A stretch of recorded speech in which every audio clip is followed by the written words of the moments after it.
Bismillahirrahmanirrahim. Innal hamdalillah nahmaduhu ta'ala wa nasta'inuhu wa nastaghfiruhu wa natubu ilaih wa na'udzu billahi min shururi anfusina wa sayyiati a'malina may yahdihillahu fala mudilla lahu wa may yudlil fala hadiya lahu. Asyhadu an la ilaha illallah wahdahu la syarika lahu wa asyhadu anna Muhammadan abduhu wa rasuluh. Ya ayyuhalladzina amanu taqullaha haqqa tuqatih wa la tamutunna illa wa antum muslimun. Ya ayyuhan nasu taqu rabbakumul ladzi khalaqakum min nafsin wahidah wa khalaqa minha zawjaha wa batha minhuma rijalan katsiran wa nisaa'a wattaqullaha alladzi tasaaluna bihi wal arham innallaha kana 'alaikum raqiba. Ya ayyuhalladzina amanu taqullaha wa qulu qawlan sadida yuslih lakum a'malakum wa yaghfir lakum dhunubakum wa man yuti'illaha wa rasulahu faqad faza fawzan 'azima. Amma ba'du fa inna asdaqal hadithi kalamullahi 'azza wa jalla wa khairal hadi hadi nabiyyina Muhammadin ibni Abdillahi sallallahu alaihi wasallam. Syarrul umuri muhdatsatuha fa inna kulla muhdatsatin bid'ah wa kulla bid'atin dhalalah wa kulla dhalalatin finnar. Ikhwani fid din wa akhwati fillah rahimani wa rahimakumullah. Alhamdulillah, kita bersyukur atas nikmat-nikmat Allah Subhanahu wa taala yang dengannya kita bisa kembali duduk di tempat ini, salah satu dari rumah Allah Subhanahu wa taala, dalam rangka mempelajari dari agama Allah Subhanahu wa taala. Ya.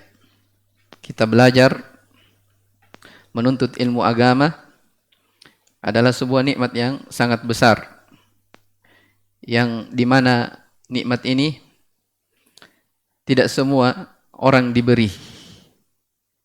Ya, bahkan siapa yang diberi taufik oleh Allah Subhanahu wa taala untuk dia bisa belajar agama, maka itu artinya dia menutup pintu syaitan yang bisa masuk ke dalam dirinya.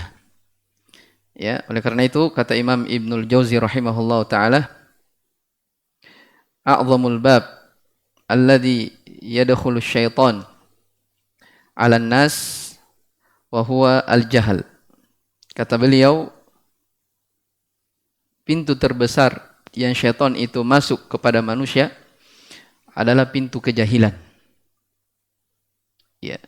Jadi syaitan masuk kepada manusia menggelincirkan dari hamba-hamba Allah Subhanahu wa taala, sebabnya karena hamba itu tidak belajar.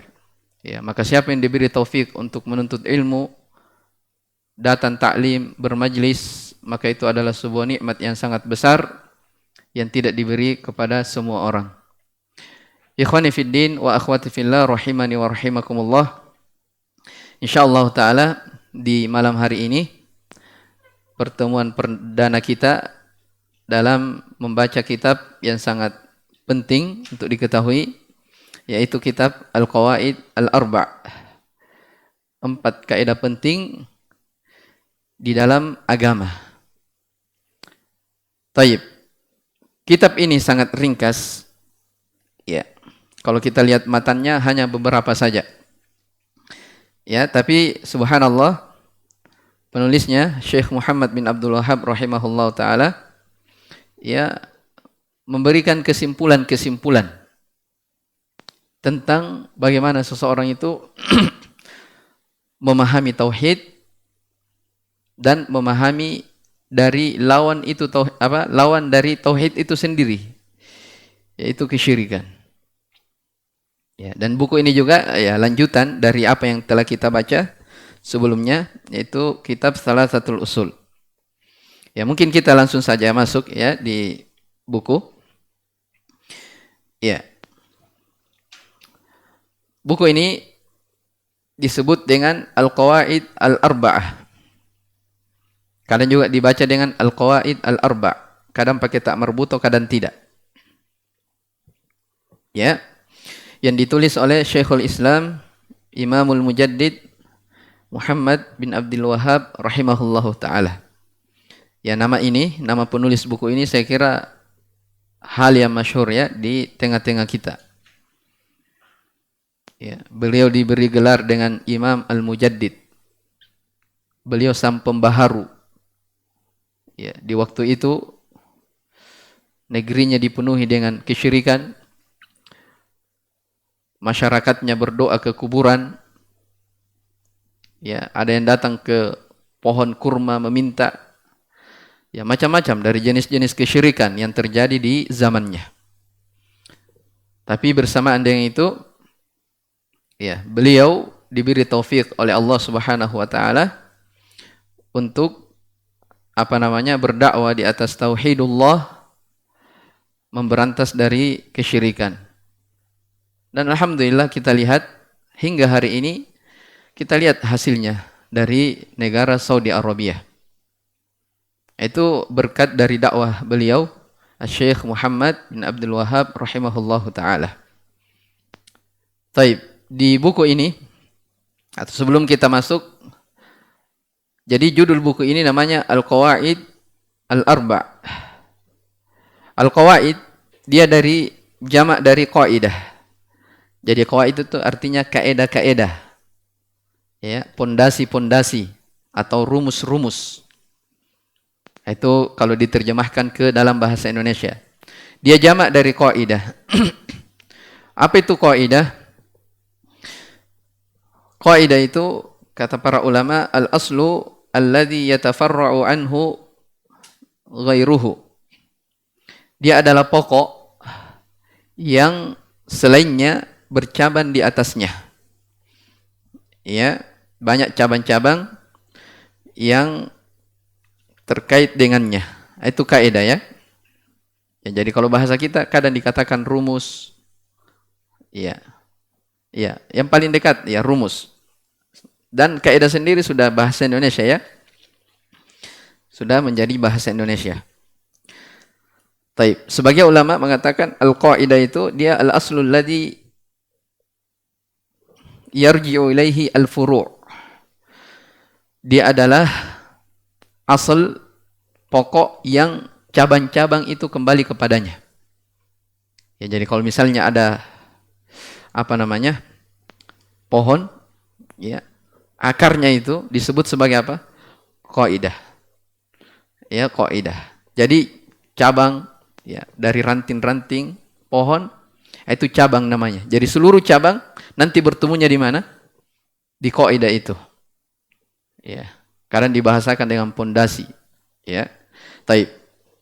Al-arba artinya 4. Ya, artinya 4. Jadi jelas di sini bahwasanya yang akan dibahas di sini hanya sedikit saja. 4 kaidah penting ya di dalam memahami tauhid dan kesyirikan. Taib. Sebelum saya baca dari muqaddimah, ya, saya sebutkan dulu ya. Jadi buku ini diawali oleh muqaddimah, pendahuluan, ya, di mana di dalam pendahuluan tersebut Syekh rahimahullah ta'ala memulai dengan mendoakan orang-orang yang membaca buku beliau. Sebagaimana yang kita akan baca sebentar, insyaAllah. Kemudian di pendahuluan juga disebutkan tentang hakikat dari agama para nabi dan rasul. Ini telah kita baca di salah satu usul, yaitu Al-Hanifiyah, yang merupakan agama Nabi Ibrahim alaihissalam sekaligus agama seluruh para nabi dan rasul. Taib. Setelah itu penulis rahimahullah ta'ala langsung masuk menjelaskan kaidah. Ya, langsung menjelaskan kaidah. Taib. Apa 4 kaidah penting yang disebutkan di dalam buku ini? Ya, saya bacakan ya secara ringkas, walaupun nanti dijabarkan oleh Syekh rahimahullah ta'ala. Jadi kaidah yang pertama yang dijelaskan di dalam Qawaidul Arba itu adalah penjelasan tentang hakikat kesyirikannya orang-orang musyrikin. Itu yang pertama yang akan dijelaskan. Jadi kan al-qawaid al-arba, 4 kaidah. Pokok yang pertama yang dijelaskan, Syekh akan berbicara tentang apa hakikat ya kesyirikan yang dilakukan oleh orang-orang musyrikin dahulu. Itu yang pertama. Yang kedua, kaidah yang akan kita baca nanti, yang kedua adalah penjelasan tentang alasan kenapa mereka, orang-orang musyrikin, berbuat kesyirikan. Ini saya akan sebutkan. Apa alasannya? Orang-orang musyrikin di zaman Nabi SAW ini jatuh ke dalam kesyirikan. Apa sebabnya? Iya. Jangan sampai sebabnya itu ternyata terjadi di kalangan apa? Kaum muslimin. Ya. Nanti akan dijelaskan tentang di kaidah kedua ya. Saya akan sebutkan. Kami tidak beribadah kepada sesembahan kami. Kami tidaklah beribadah, melainkan hanya mencari kedekatan saja. Mencari syafaat. Taib. Yang ketiga, dari kaidah yang dijelaskan di kaidah ketiga adalah Syekh rahimahullah ta'ala akan menjelaskan bentuk-bentuk kesyirikan yang terjadi di tengah kaum musyrikin. Bentuk-bentuk kesyirikan yang terjadi di tengah kaum musyrikin. Ya. Jadi kaum musyrikin itu banyak sesembahan mereka. Banyak mereka ibadahi. Ada yang beribadah kepada bebatuan, pepohonan, orang-orang soleh, dan selainnya. Tapi bersamaan dengan itu, Nabi SAW hukumi semuanya sebagai orang musyrikin. Dihukumi sama. Dan yang keempat, dari kaidah yang terakhir yang akan kita baca nanti, adalah kesimpulan dari 3 kaidah sebelumnya. Kesimpulan dari 3 kaidah sebelumnya. Apa yang beliau rahimahullah ta'ala simpulkan? Ya, kesimpulannya bahwa kesyirikan di masa sekarang, ya, di masanya Syekh ya, bukan sekarang ini. Di masanya Syekh Muhammad bin Abdul Wahhab rahimahullah. Ya. Jadi kaidah yang keempat kesimpulan dari 3 kaidah sebelumnya. Apa kesimpulannya? Bahwa kesyirikan yang terjadi di masa sekarang, di masanya Syekh, ternyata itu lebih dahsyat daripada kesyirikan yang terjadi sebelumnya. Itu kesyirikan yang terjadi di zaman Nabi SAW. Jadi sebenarnya Al-Qawaidul Arba ini yang menjadi inti yang Syekh ingin tekankan di mana? Di kaidah keempat. Bahwa kesyirikan yang terjadi di kalangan di masa sekarang itu ternyata lebih dahsyat, lebih parah. Ya. Lebih banyak daripada yang terjadi sebelumnya. Itu kita akan jelaskan nanti. Dari sisi mana dikatakan kenapa kesyirikan orang sekarang lebih parah, lebih lebih dahsyat daripada kesyirikan yang terjadi di tengah orang-orang musyrikin. Jelas ya? Itu kesimpulan dari isi buku Al-Qawaidul Arba ini. Jadi yang menjadi pokok sebenarnya setelah Syekh sebutkan kaidah pertama, ya, hakikat kesyirikan orang musyrikin. Yang kedua, alasan mereka berbuat kesyirikan. Yang ketiga, bentuk-bentuk dari kesyirikan yang mereka lakukan. Yang keempat, itu yang menjadi kesimpulan. Ya, bahwasanya apa yang terjadi saat ini itu ternyata lebih parah daripada kaum musyrikin di zaman Nabi SAW. Baik, kita baca dari buku. Kata penulis rahimahullah ta'ala, Bismillahirrahmanirrahim. As'alullah al-karim. Coba dibaca.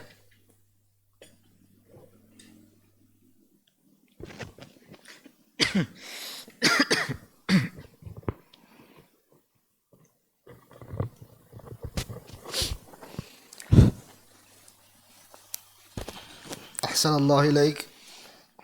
قال الشيخ محمد بن عبد الوهاب رحمه الله تعالى بسم الله الرحمن الرحيم أسأل الله الكريم رب العرش العظيم أن يتولاك في الدنيا والآخرة وأن يجعلك مباركا أينما كنت وأن يجعلك ممن إذا أعطي شكره وإذا ابتلي صبر وإذا أذنب استغفره فإن هؤلاء الثلاثة عنوان السعادة. Terus ثم قال اعلم أرشدك الله لطاعته أن الحنيفية ملة إبراهيم أن تعبد الله وحده مخلصا له الدين كما قال تعالى وما خلقت الجن والإنس إلا ليعبدون. فإذا عرفت أن الله خلقك لعبادته فاعلم أن العبادة لا تسمى عبادة إلا مع التوحيد كما أن الصلاة لا تسمى صلاة إلا مع الطهارة. فإذا دخل الشرك في العبادة فسدت كالحدث إذا دخل في الطهارة. فإذا عرفت أن الشرك إذا antum dah ada dalilnya?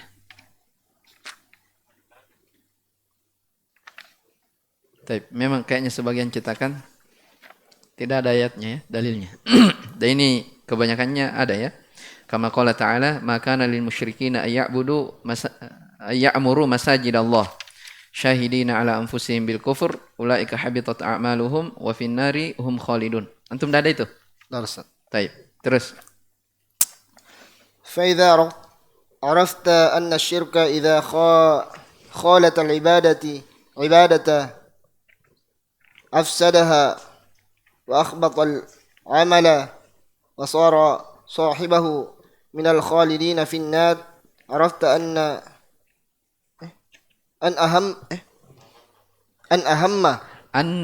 أهم ما عليك معرفة ذلك لعل الله أن يخلصك من هذه شبكة وهي الشرك بالله الذي قال الله. Coba dibaca dulu. Alladzi qala Allahu. الذي قال الله تعالى فيه إن الله لا يغفر أن يشرك به ويغفر ما دون ذلك لمن يشاء وذلك بمعرفة أربع قواعد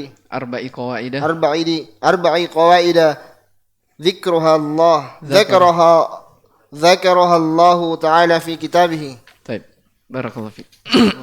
Ini pendahuluannya. Jadi di pendahuluan ini pertama Syekh mendoakan, yang kedua penyebutan tentang agama Nabi Ibrahim alaihissalam. Baik, kata beliau rahimahullah taala, Bismillahirrahmanirrahim.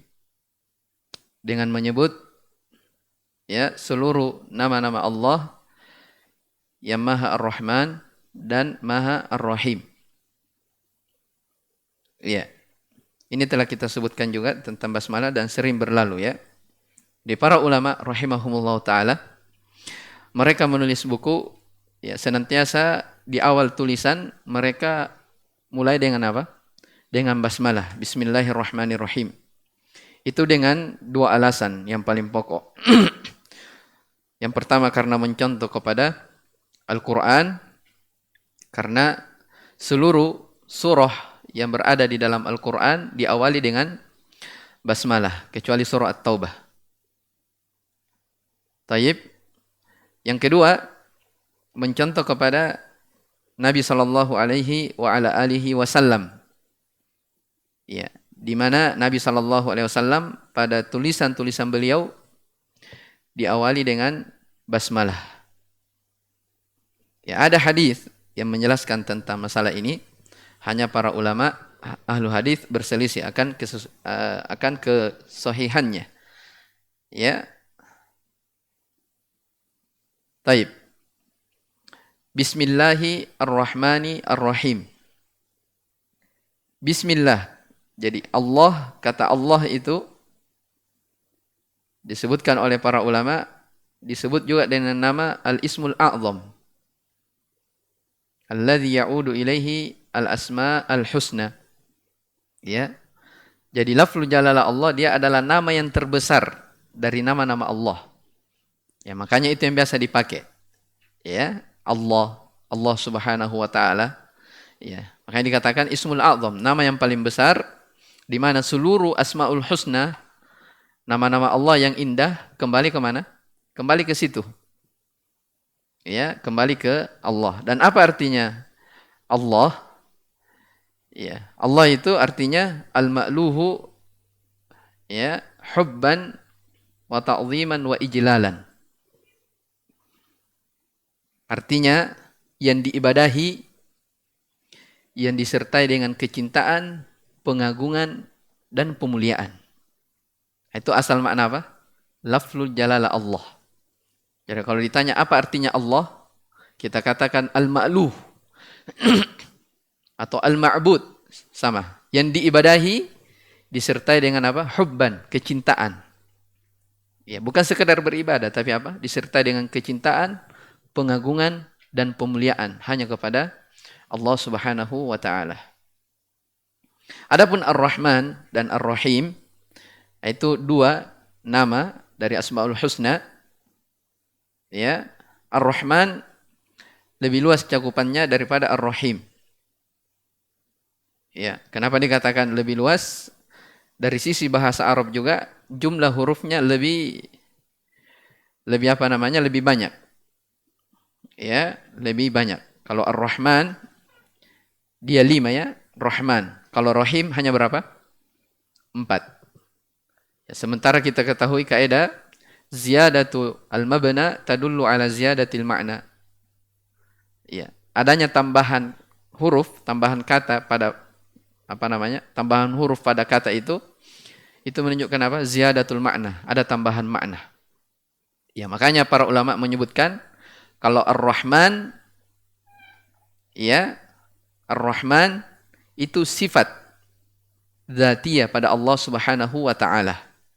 Artinya memang Allah Subhanahu wa taala memiliki sifat itu selamanya. Ya. Kata para ulama, Ar-Rahman dia dalun ala as-sifatil qa'imah bihi. Dia adalah sifat yang apa namanya? Yang ada pada Allah Subhanahu wa taala. Ya, kalau Ar-Rahim dia dalun ala ta'alluqiha bil marhum, menunjukkan ketergantungannya terhadap yang dirahmati. Ya, kalau bahasa lainnya kalau Ar-Rahman dzu ar-rahma al-wasi'ah. Iya, pemilik rahmat yang sangat luas, tidak ada batasannya. Ya. Allah memberi rahmat kepada orang beriman, Allah beri juga kepada orang kafir. Ya. Allah beri kepada manusia, Allah beri juga kepada makhluk yang lain, tidak terbatas. Ya. Jangankan itu, disebutkan di dalam hadis, hewan yang buas saja, bagaimanapun buasnya, dia masih punya rahmat kepada apa? Kepada anaknya. Ini menunjukkan betapa luas dan besarnya rahmat Allah Subhanahu wa taala. Itulah nama apa? Ar-Rahman. Taib. Yang kedua Ar-Rahim. Ya. Ar-Rahim dia apa? Dalun apa namanya? Dzu ar-rahmati al-wasilah. Pemilik rahmat yang sampai. Ya. Jadi kalau orang-orang beriman, Allah Subhanahu wa taala berfirman, "Wa kana bil mu'minina rahima." Dan terhadap orang-orang yang beriman, Allah Ar-Rahim. Pakai kata apa? Ar-Rahim. Artinya rahmat yang khusus bagi mereka. Dari sini menunjukkan apa namanya? Ar-Rahman lebih luas cakupannya daripada Ar-Rahim. Kalau bahasa Indonesia apa terjemahannya? Hah? Pengasih dan penyayang. Apa bedanya pengasih dan penyayang? Sama ya? Sama saja. Pengasih, penyayang. Ya, itu terjemahan dalam bahasa Indonesia. Ya, dia hanya sinonim saja. Tapi kalau dari sisi bahasa Arab, ya beda ya. Beda kaitannya. Taib. Kata beliau rahimahullah ta'ala, As'alullahal karima rabbal arshi al-azim ayyatawallaka fid dunya wal akhirah. Saya memohon dengan nama-nama Allah Subhanahu wa taala yang mulia, Rabbal Arsy Al-Azim, pemilik arsy yang agung. Ya. Ayyatawallaka fid dunya wal akhirah. Agar engkau diberi walayah di dunia dan di akhirat. Wa ayyaj'alaka mubarakan aynama kunta, dan agar engkau dijadikan berberkah dimanapun kamu berada. Ini yang kedua ya. Jadi tadi yang pertama, Syekh doakan dengan memohon nama Allah Subhanahu wa taala Al-Husna. Beliau doakan orang-orang yang membaca buku beliau. Ini juga menunjukkan kepada kita ya, seorang alim, seorang ulama, penasehat, mereka gemar mendoakan ya murid-muridnya.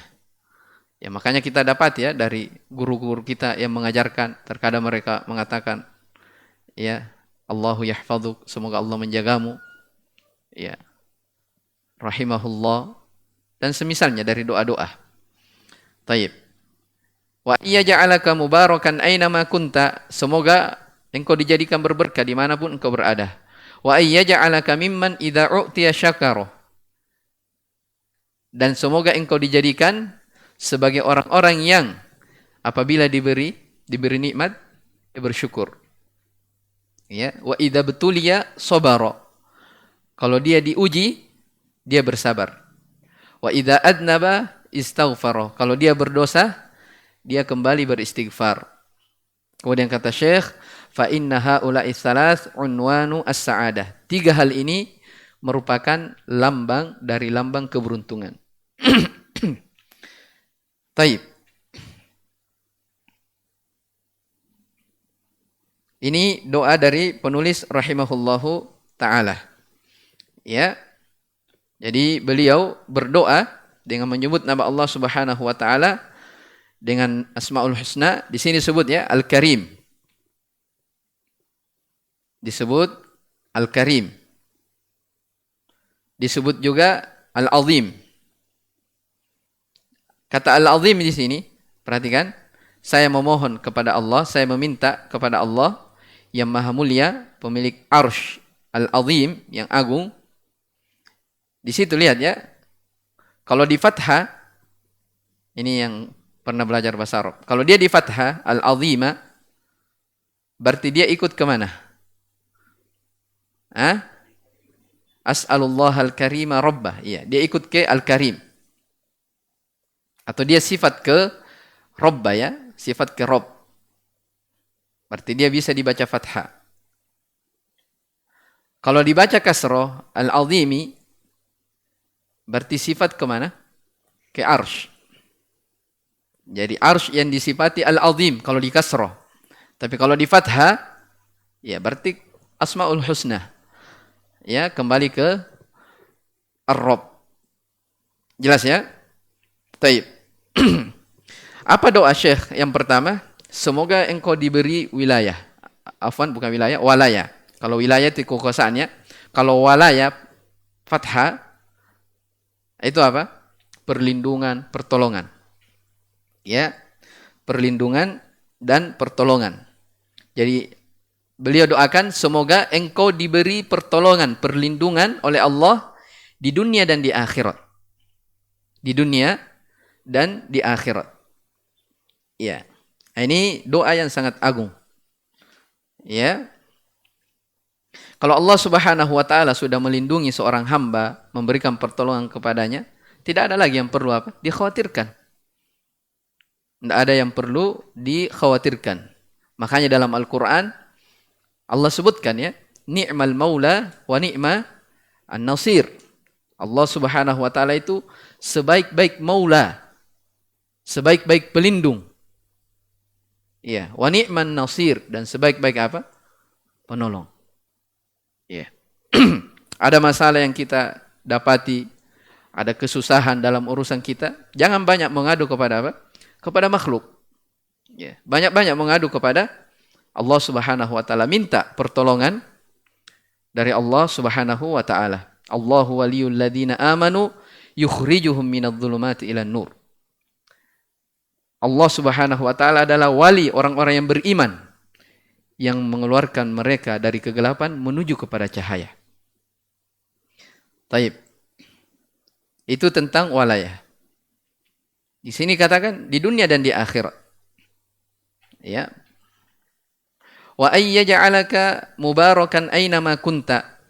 Dan semoga engkau dijadikan oleh Allah berberkah dimanapun berada.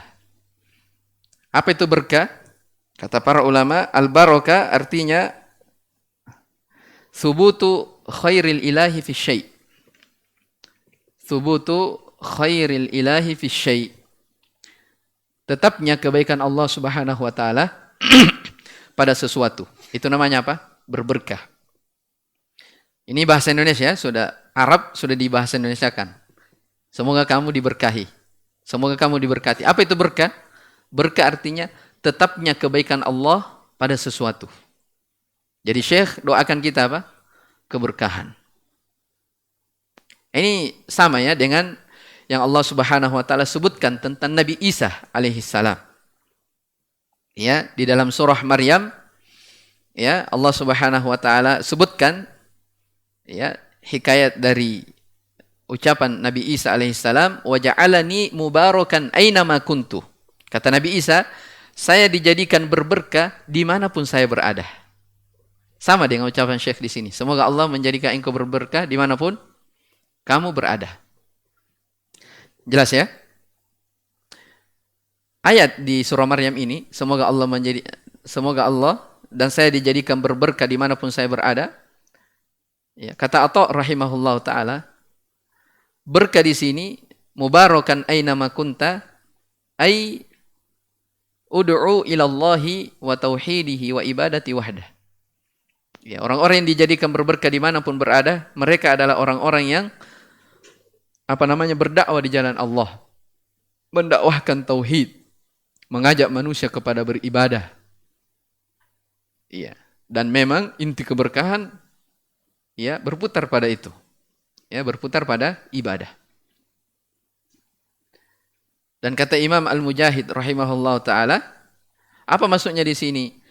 Aku dijadikan berberkah dimanapun saya berada. Kata beliau, mu'alliman lil khair. Orang yang senantiasa mengajarkan manusia kepada kebaikan. Jelas ya? Jadi menuntut ilmu itu, belajar agama, ya bukan tugas ustadz, kiai, ulama, bukan. Tapi belajar agama itu apa? Tugas tiap manusia, tiap individu. Supaya apa? Seluruh dari kehidupan itu dijadikan oleh Allah Subhanahu wa taala sebagai kehidupan yang apa? Yang berberkah. Dan itu yang paling pokok dalam kehidupan.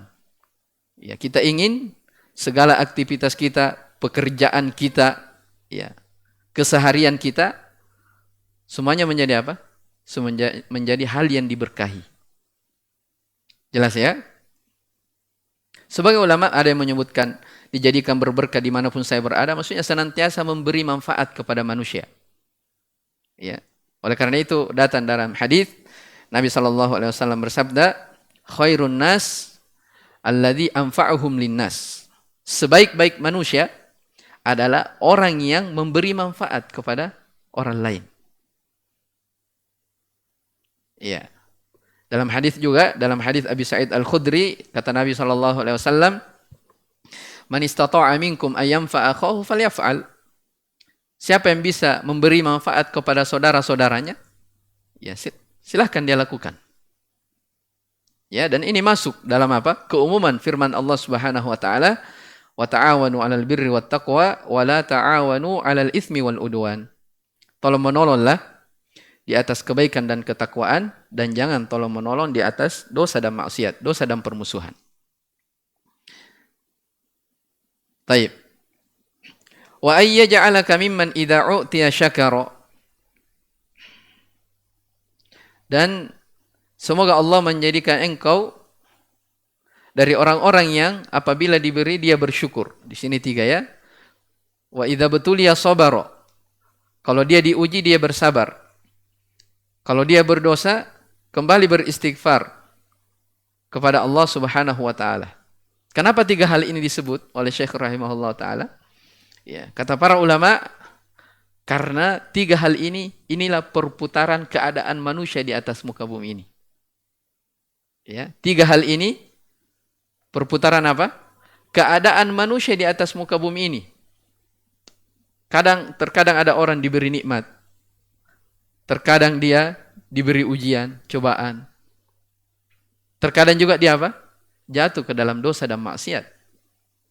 Maka Syekh doakan, semoga engkau menjadi orang-orang yang apabila diberi, dia bersyukur. Dan perlu kita ketahui, kesyukuran itu dengan 3 hal. Sebagaimana yang dimaklumi ya, ada kesyukuran hati, ada kesyukuran apa lagi? Lisan, dan ada kesyukuran anggota tubuh. Ya, kesyukuran hati maksudnya kita meyakini bahwasanya segala sesuatu yang kita dapatkan, nikmat yang kita rasakan itu semata-mata datang dari Allah Subhanahu wa taala. Wa ma bikum min ni'matin faminallah. Nikmat apapun yang dirasakan itu murni datang dari Allah Subhanahu wa taala. Iya. Dan yang kedua, kesyukuran terhadap lisan. Ya, terkadang ada orang dia diberi nikmat yang sangat banyak. Dia yakin kalau nikmat itu datang dari Allah.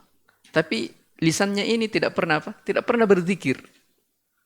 Ya, tidak pernah memuji, menyanjung, membesarkan Allah Subhanahu wa taala. Jelas ya? Maka dari kesyukuran terhadap nikmat dia mensyukuri dengan lisannya. Oleh karena itu dalam ayat dikatakan wa amma bi ni'mati rabbika fahaddits. Adapun nikmat Rabbmu maka ceritakanlah. Ya, taib. Dan yang ketiga dari dikatakan orang bersyukur itu ketika dia bersyukur dengan jawarihnya, anggota tubuhnya. Iya. Apa maksudnya? Ketika seorang hamba itu mampu menggunakan pemberian Allah kepada perkara-perkara yang dicintai dan diridhoi oleh Allah Subhanahu wa taala. Ya, kadang ada orang dia yakini nikmat datang dari Allah. Dia memuji Allah Subhanahu wa taala.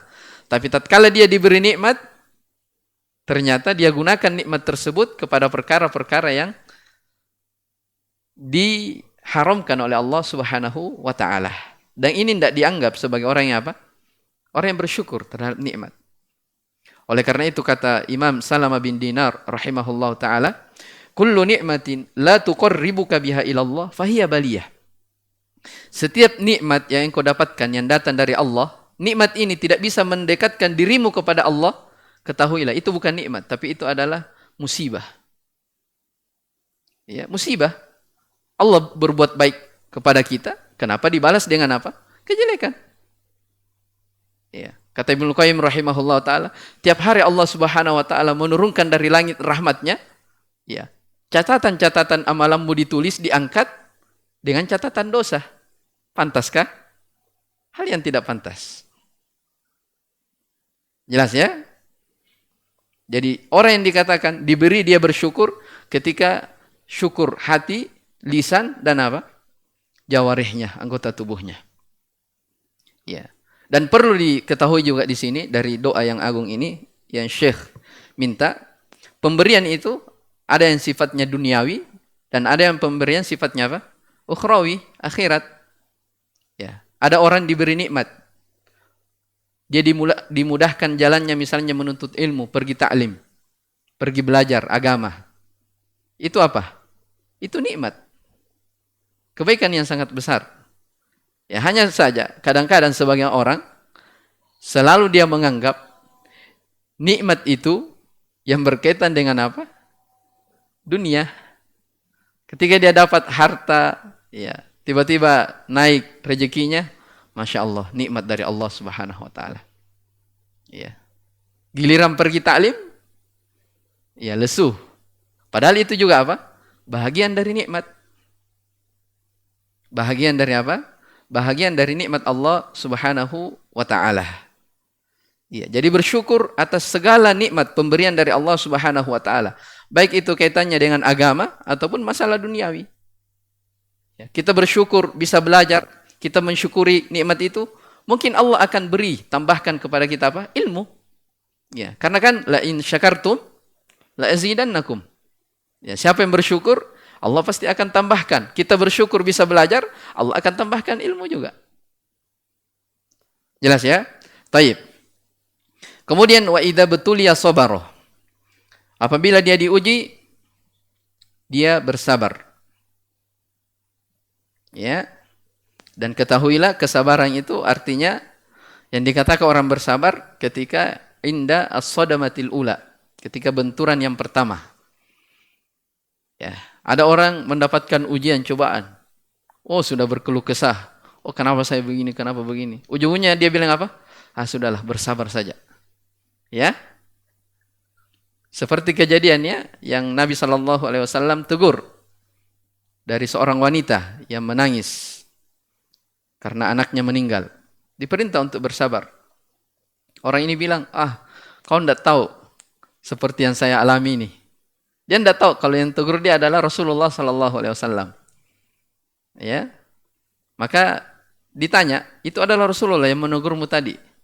Maka dia datangi Nabi sallallahu alaihi wasallam.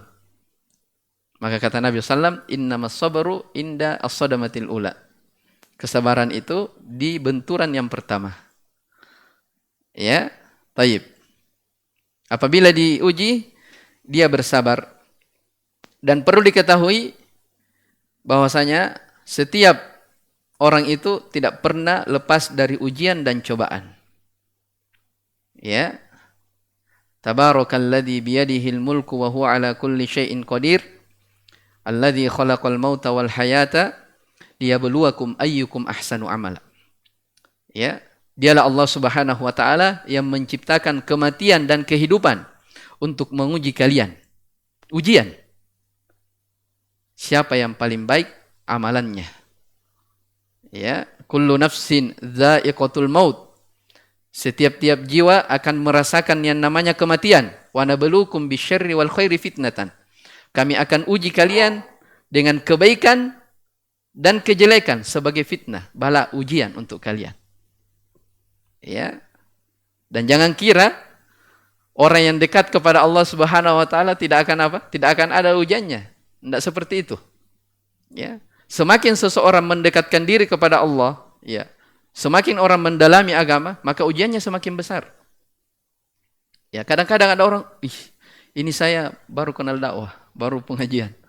Tiba-tiba ditimpa ini banyak. Memang seperti itu. Ya, memang seperti itu. Ya, makanya kata Nabi sallallahu alaihi wasallam dalam riwayat At-Tirmidzi, ya, asyaddun nasi bala'an al-anbiya, thumma al-amthalu fal-amthal. Manusia yang paling berat ujiannya adalah apa? Para nabi. Kemudian semisal dengannya. Artinya apa? Semakin kita dekat dengan sifatnya para nabi, orang-orang soleh, maka ujian itu semakin apa? Semakin besar. Semakin apa? Semakin besar. Kita lihat ya dari nabi-nabi dahulu. Antum tahu Nabi Yusuf alaihissalam?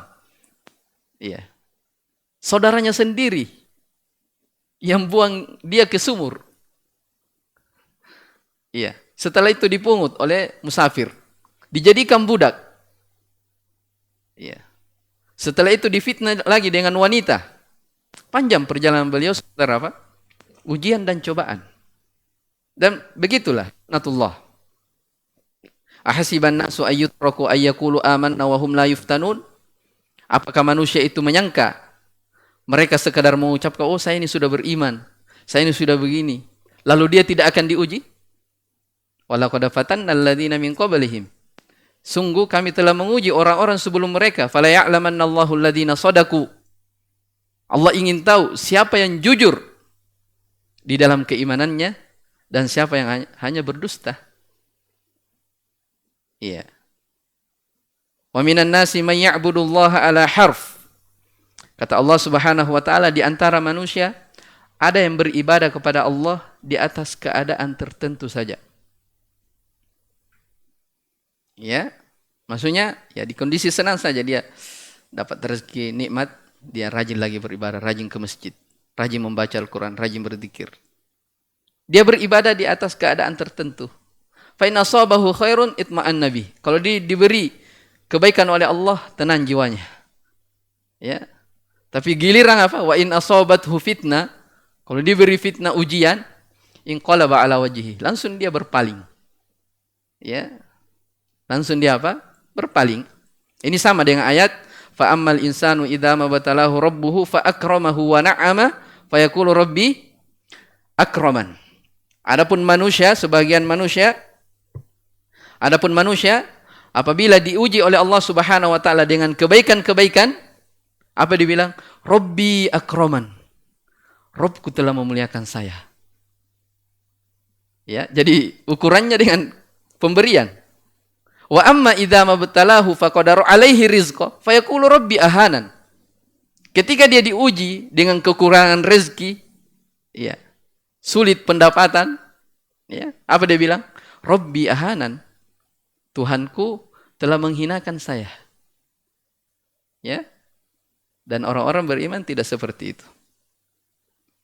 Taib. Ini wa idza betuliya sabara. Apabila dia diuji, dia bersabar. Taib. Dan yang terakhir adalah wa idza adnaba istaghfar. Kalau dia jatuh ke dalam dosa, dia kembali beristighfar. Ya. Tidak ada manusia yang terlepas dari dosa dan maksiat. Jadi jangan bilang syarat orang beriman itu dia terlepas dari apa? Dari dosa. Bukan, tidak seperti itu. Siapapun dari kalangan manusia pasti jatuh dalam dosa. Yang menjadi masalah kalau orang berketerusan di dalam dosa. Ya, berketerusan di dalam dosa. Jadi Syekh di sini katakan kalau dia terjatuh ke dalam dosa, dia kembali tobat dan beristighfar. Ya. Wa idza fa'alu fahishatan aw dhalamu anfusahum dzakarullaha fastaghfaru lidzunubihim. Ya, di antara sifat orang-orang yang bertakwa yang dijanjikan surga yang seluasnya seperti langit dan bumi, kata Allah Subhanahu wa taala dalam surah Al-Imran, yaitu orang-orang yang apabila mereka melakukan fahisha, kekejian, dzakarullah, dia langsung mengingat Allah Subhanahu wa taala. Fastaghfaru lidzunubihim, mereka minta ampunan dari dosa-dosa mereka. Ya, itu dari ciri orang-orang yang beriman. Bukan berketerusan di atas dosa dan maksiat. Ya, maka ini kata Syekh rahimahullah, fa inna haula'i tsalatsa unwanus sa'adah. 3 hal ini, apa itu? Diberi bersyukur, diuji bersabar, apa lagi? Berdosa kembali beristighfar. Inilah lamban dari mau punya sa'adah, keberuntungan, kejayaan di atas muka bumi, punya 3 ini. Makanya kita sudah sebutkan tadi. Kenapa disebutkan 3 ini? Karena ini yang berputar di dalam apa? Kehidupan. Ini yang berputar. Ya, kita akan diberi, akan diuji, akan jatuh ke dalam dosa dan maksiat. Maka siapa yang bisa seperti ini, diberi bersyukur, diuji bersabar, dan berdosa langsung beristighfar, maka inilah apa? Lambang dari lambang-lambang kebahagiaan. Subhanallah ya, ini doa yang sangat mulia dari Syekh rahimahullahu ta'ala. Dan ini ya sama dengan hadis yang diriwayatkan oleh Imam Muslim dari sahabat Suhaib ibn Sinan Ar-Rumi radhiyallahu ta'ala anhu. Kata Nabi SAW, ajaban li amril mu'min, inna amrahu kullahu lahu khair, wa laysa li ahadin illa lil mu'min. Sungguh menakjubkan keadaan orang-orang yang beriman. Dan tidak ada yang seperti itu kecuali hanyalah orang-orang yang beriman saja. Bagaimana sifatnya? In asabathu sarra syakar. Kalau dia diberi kebaikan, diberi nikmat, dia bersyukur. Wa in asabathu dharra sabar. Kalau dia diuji, mendapatkan ujian, cobaan, dia bersabar. Ya, jadi kebaikan keadaannya baik semua. Mau di masa susah, di masa lapang, sulit, semuanya baik. Lapang dia bersyukur, dia dapat pahala kesyukuran. Ya. Sulit dia bersabar, dia dapat pahala apa? Pahala kesabaran. Makanya kata para ulama, agama itu dua bahagian. nisfu syukrin wa nisfu sabar. Sepertengahnya adalah kesyukuran dan sepertengahnya adalah apa? Kesabaran. Jelas ya? Taib. Ya, saya kira sudah masuk waktu Isya ya. Insyaallah taala kita akan lanjutkan nanti dari ucapan Syekh rahimahullah seputar agama Nabi Ibrahim alaihissalam. Dan ini juga sudah kita jelaskan sedikit di di salah satu usul. Taib, saya kira ini dulu ya. Mudah-mudahan apa yang kita baca bermanfaat bagi diri ana pribadi dan kepada jamaah sekalian. Rahimani wa rahimakumullah. Hadza wallahu alam. Subhanakallah bihamdik, asyhadu an la ilaha illa anta, astaghfiruka wa atubu ilaik. Walhamdulillahirabbil alamin.